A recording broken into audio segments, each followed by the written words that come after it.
Hi guys! Welcome back to my channel. So in this video, magre-review tayo ng isang lending application na nagpapautang daw up to 70,000 pesos. Ayan.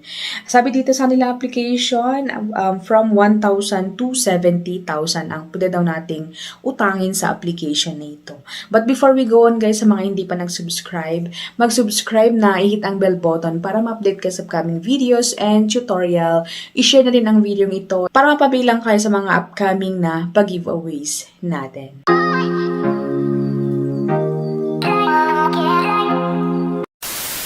Alright, welcome and welcome back sa ating channel. So, for today's video nga guys, is magre-review tayo ng isang lending application. And ayon sa kanilang application guys, 1,000 to 70,000 pesos ang pwedeng utangin. And loan term ito, 91 days to 180 days. Annual interest is 1% to 20%.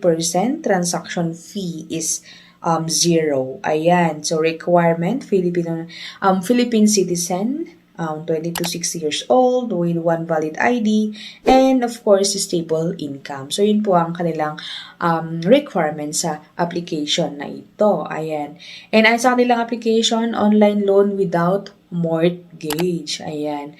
And of course, ang lending application na ito ay walang iba kundi si Pera 247. Ayan. So, powered by Pera 247 Lending Corporation. Ayan na meron silang 3.0 stars and 24 reviews. So, bagong-bago pa lang application na ito. So, let's see guys kung gaano ba sila kaganda or gaano ba sila ka-okay sa atin. So, after natin i-download guys, ay makikita natin dito agad-agad ang ating permission. Ayan. So, permission sa ating personal information, camera, location, image information, contact information. So, alam niyo na yan guys ang gagawin. Okay? So, tap ang reject kung ayaw niyong ituloy, agree kung itutuloy. So, tap natin ang agree of course. And ang ating, allow ang ating phone sa mga pa-picture, pa-video, ganyan. Okay, so, sabi ko nga kanina ay online without mortgage daw. Ayan. In order to obtain a loan, you only need to provide yung personal, career, contact information, bank card. Ayan.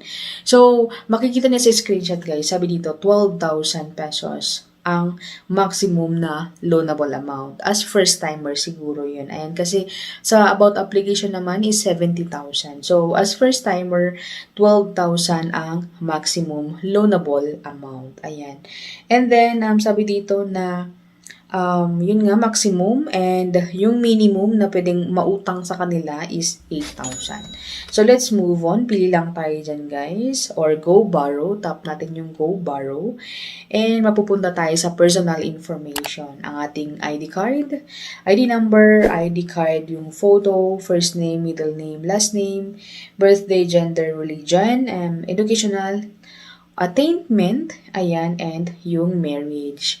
So, by the way guys, yung mga nilalagay natin sa ating pangalan or sa ating information is dapat parehas sa ating ID para iwas reject, ganyan. Kung in case na okay ang application na ito. So, wag muna kayo mag-download guys. Panoorin muna ang video nito para makita natin kung goods ba sila or hindi. Ayan. So, of course, pili tayo ng ating ID. So, for me is ating UMID ID na naman ang gagamitin. Okay? So, next is ang ating work information. Ayan.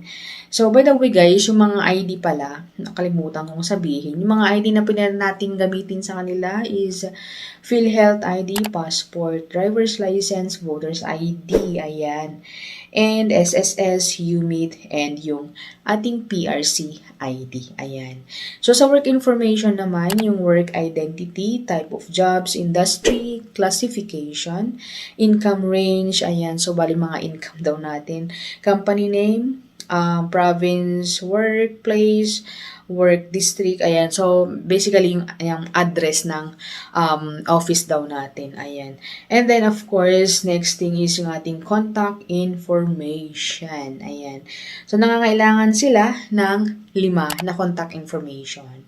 Okay? So, ilagay lang yung first contact name, relationship with you, and yung contact phone number. So, meron silang pa-arrow dyan. So, magda-direct sa ating phone and then magse-select lang natin or magse-select lang tayo sa ating phone book. But by the way, mga nilalagay po natin is be sure na alam nila kasi in case na ma-due po tayo, ay sila ang kukulitin ng mga agent. Ayan. And then next thing is ang ating bank information. Okay? Next thing is ang ating pa-selfie. Ayan. So, pa-selfie ni Mayora. So, please take an upload photo of your face. Ayan. So, after which, mag-picture-picture. Ayan. And sabi dito, 8,000 quota pending application. So, meron silang ganon na papakita sa inyo. And then, nasa inyo guys kung tap na nyo yung apply. So, for me, try nating tap yung apply now. Ayan. So, ayan na guys. So, makikita natin dito, 5,000 ang pwede nating utangin sa kanila. So, medyo malaki-laki. Ayan. So, 5,000, 0.5% yung daily rate down natin. Ayan. So, tap nating apply.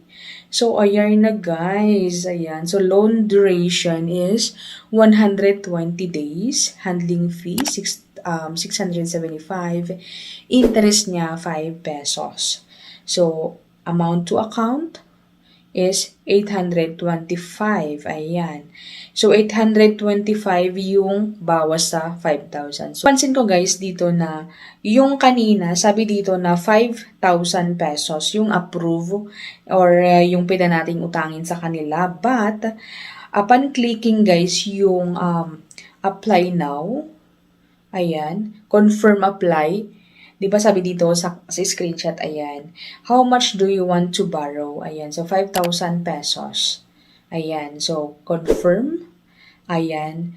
So sabi dito, the system is reviewing for you. It will take 1 hour to verify your order. Ayan, so 1,500 pala ang uutangin natin sa kanila. And loan duration nito is 7 days. O, diba? So, ang galing guys. Ang daming pinakitang mga number na pwede daw nating avail sa kanila. But, mapupunta din pala tayo sa pinaka minimum na amount na pwede nating utangin sa kanila.